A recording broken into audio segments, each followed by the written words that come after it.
Today we're going to have some fun and say mean things about fantasy books. I'm going to stress again, we're doing this for fun. Some of these books I still loved. I'll let you know the ones that I didn't. And usually I don't say this because I want to believe that we are all adults and understand this, but reading is subjective. We're all not going to like the same things in a book. We're not going to like all the same books. If you can handle some holes being poked in your favorites, then stick around. Now, I'm just going to skip all the intro stuff other than to say that the votes are in and the Sickos book clubs will be reading in April. I got them right here.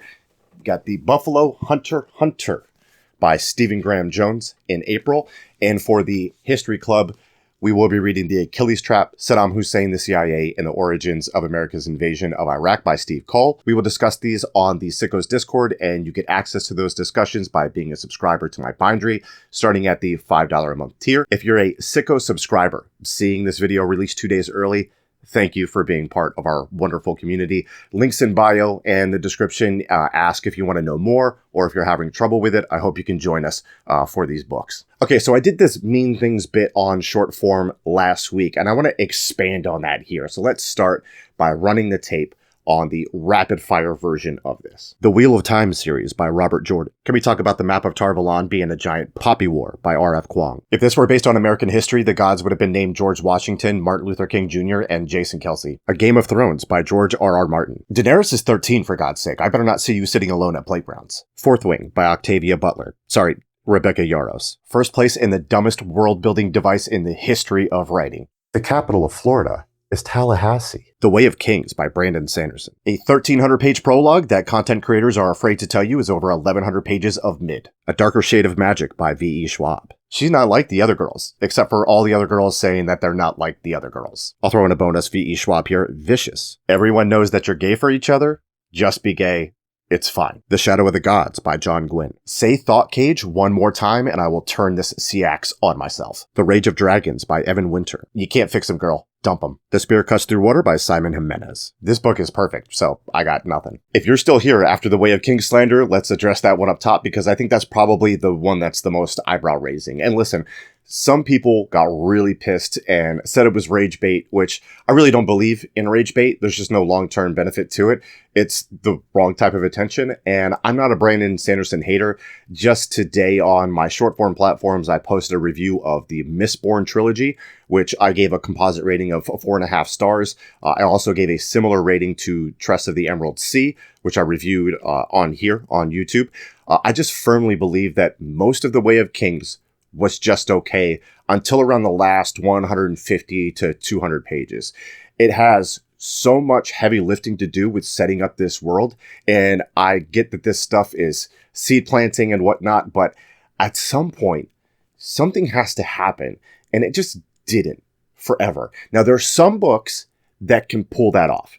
For instance, like, tell me the big thing that happened in Lonesome Dove for the first 250 pages, right?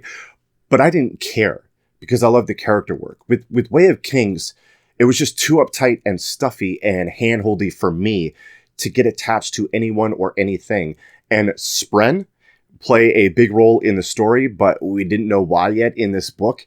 And I did not like the idea of like little geometric shapes floating around when solving math problems. I thought it was absurd and silly, and it just took me out whenever they showed up.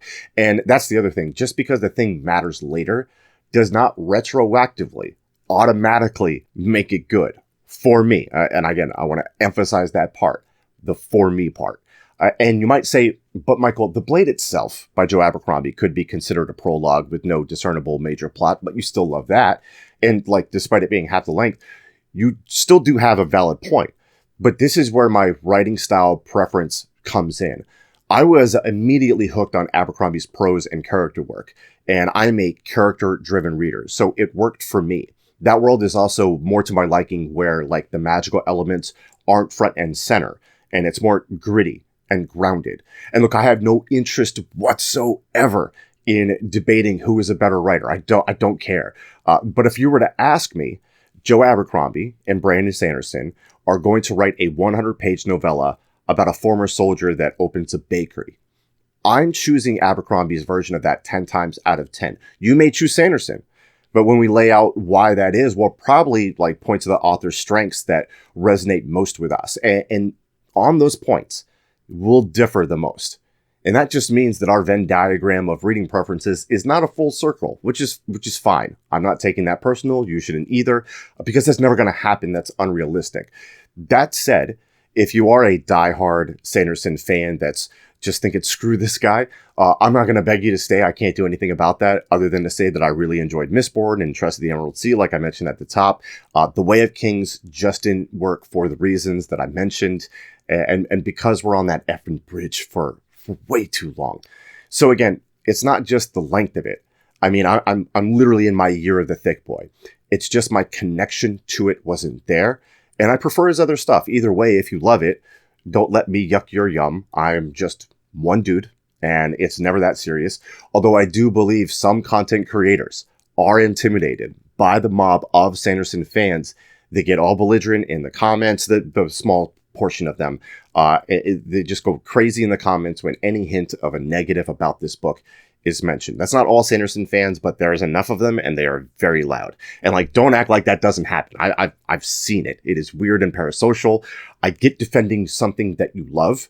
I don't get making it personal because somebody else doesn't love the same thing. Anyway, that's my thoughts on The Way of Kings, which I liked, did not love. Okay, let's talk about this crazy map of Tar Valon. Sorry if I'm mispronouncing that. Now, I have only read the first two books of the Wheel of Time, despite owning this beautiful set from Juniper Books. And while The Eye of the World felt a bit more young adult than I expected, book 2 was kind of what sold me on the series. But it is such a daunting task that I need to devote the proper time and brain power to it. So it's on hold for now, and I may not have like the proper context from later books to make definitive statements about it, but I want to make that clear. So I'll just say, I think the map of Tar Valon being a giant, I mean, look at it. You can see it if you have eyes. I think that's part of a major issue that a lot of people have with it, especially with women readers, and that's the characterization of women by Jordan. It's also shocking to me that Jordan's wife helped him with the series, and we didn't get better character work with the women. I mean, he even had a rule where there was going to be no male nudity, but the women are dropping their clothes for all types of rituals and dream sequences and so on. Anyway, the thing that makes the map funny, if you don't know, other than like the obvious, is that this is where the Aes Sedai, again, pronunciation, whatever, this is where the Aes Sedai are, which are the powerful magic women. So it just adds another layer to the insanity of it, other than the inclusion of North Harbor, of course, which is a myth. Am I right, guys? All right, so the next book is The Poppy War, and I'll tell you up front that this book should have worked for me. I really thought it would. It's grimdark, it's inspired by real history, but it fell short for multiple reasons to the point where I decided not to continue the series. The point in the video I made was connected to a larger point about how much of a copy and paste job this was. The gods were all historical figures in Chinese history. The conflict is a copy of the Second Sino-Japanese War. The infamous chapter 21 in this book is taking the nastiest bits of the events in Nanking during that and like slapping it all together with such brute force to the point where it stopped for me being about shining a light on those events, and it became more about shock value, which I didn't think was her intention. I'm not accusing her of anything nefarious, but I don't think it was well executed, and that's why I got that impression from it. I also understand that the main character isn't supposed to be likable, but I didn't find her interesting, which is a death knell for me for any book, and I didn't see any complexity in the figures on the other side of this conflict, nor did I get any sense of a moral compass existing anywhere in the book to further examine the ridiculous choices made by these characters. And the themes explored in this are important, but they were so heavy-handed and lacked nuance. It was like killing a bunny with a warhammer.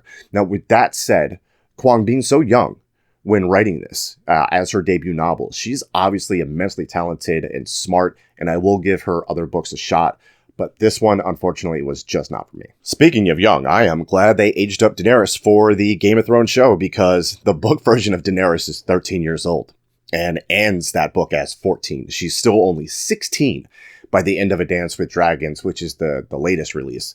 And yeah, she gets into some poking early on and throughout, which is an uncomfortable read, to say the least. Now, some of the characters I understand being young, especially the Starks, right? Because It allows us to have more intrigue with the betrothals and whatnot without having to create a bunch of like flimsy reasons as to why they aren't betrothed or married yet. That is totally understandable.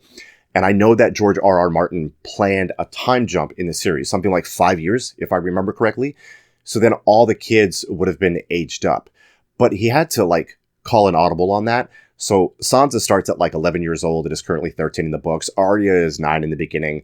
It's just all very weird with the girls being that age. And yes, I get that this is based on a time period around the Wars of the Roses, which took place in the 15th century when life expectancy was shorter than in modern times.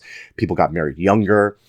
You didn't have to go that far with it. It's still a fantasy book. You still made some stuff up. No, I would say that issue and the Bran dream sequence chapters and George's tendency to describe food in feast for pages on pages with great detail and some metaphorical circling in the air with Tyrion and Dany's later storylines are my biggest gripes with the books that I can remember. But I do love this series. I read this over a decade ago. It's what made me realize what type of fantasy I was into. What about my reintroduction to fantasy years later? Well, there's Abercrombie, there was Sanderson, and there's also VE Schwab's Shades of Magic series, which I enjoyed and talked about on some previous videos. I even continued with the Fragile Threads of Power, which is the 4th book in that world, and it kicks off a new like series within that world. I love that. But my gripe with A Darker Shade of Magic was that Lila Bard, our main female character, starts out as such a cliche. I mean, she's a hot-headed street urchin thief that, like I said, is very much not like the other girls, but she's good at literally everything. The flip side of that is, when done well, I like seeing tough, independent characters. And I do think that she improves throughout the series when you step back and kind of like look at the whole picture. So I don't hate her or anything like that. I don't find her super annoying. It's just her starting point felt like it could have been stronger, or the arc of her development could have been stronger. Other than that, I didn't have a whole lot of gripes with Shades of Magic, and I stand by the take that if you're wanting an introduction into this genre, I really have to cough. I might leave that in. Peek behind the curtain. This is straightforward and good enough to do the job. Oh, and the bonus VE Schwab line on Vicious wasn't meant to be mean. It was just true. If they kissed, they would have saved a lot of lives. But I still love this book. Okay, so I've mentioned and talked about the Bloodsworn series a ton. I've even talked about the excessive use of Thought Cage with John Gwynne in Shadow of the Gods when I interviewed him. So I don't have much to add here other than to say that I love this series. John is a wonderful human, and he's a great sport about this stuff. He even commented on that video in a playful way, and we DM'd after. He knows it's all love, and I give him credit for hearing the fans out in the process of writing the trilogy and paring down the use of the term Thought Cage for the final installment. So yeah, John Gwynne rocks. I look forward to getting to the rest of his catalog and supporting him. This was just a bit of fun that we had with a minor critique. So read Bloodsworn, because Orca, I was just speaking about female characters, Orca is one of the best female protagonists in fantasy. And that's a big compliment, because many men have tried and failed at creating women characters that play a central role in their books, but he pulled it off brilliantly. I've reviewed The Rage of Dragons by Evan Winter before because I read it with the Fantasy Sickos Book Club. I'm pretty sure I talked about the dump him gripe there, but to expand on that if I didn't, there's zero reason for the main love interest in this book to be infatuated with the main character. If there is a reason, it wasn't explained. And she had zero reason to stick by this dude throughout the book for multiple reasons. Again, if she had her reasons, they were cut from the book to make room for the 47 battle and fight scenes. But this goes back to why I praise John Gwynne for writing an awesome female main character, because sometimes men writing women looks like it does in The Rage of Dragons.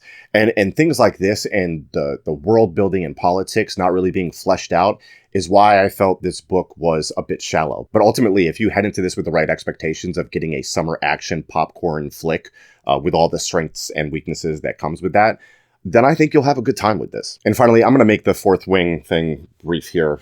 Rebecca Yarros. The Octavia Butler comment in there was because I think Yarros said something like if she could co-write a book, it would be with Octavia Butler. I personally can't, I can't see that. I don't think Yarros could hold Butler's proverbial jockstrap or whatever the case is. And I get she's like complimenting Butler. So like, I really don't care that much. Also the world building thing being on the parapet reciting geography to like calm her nerves, which was, I don't think was ever brought up back again, was just the craziest world building device.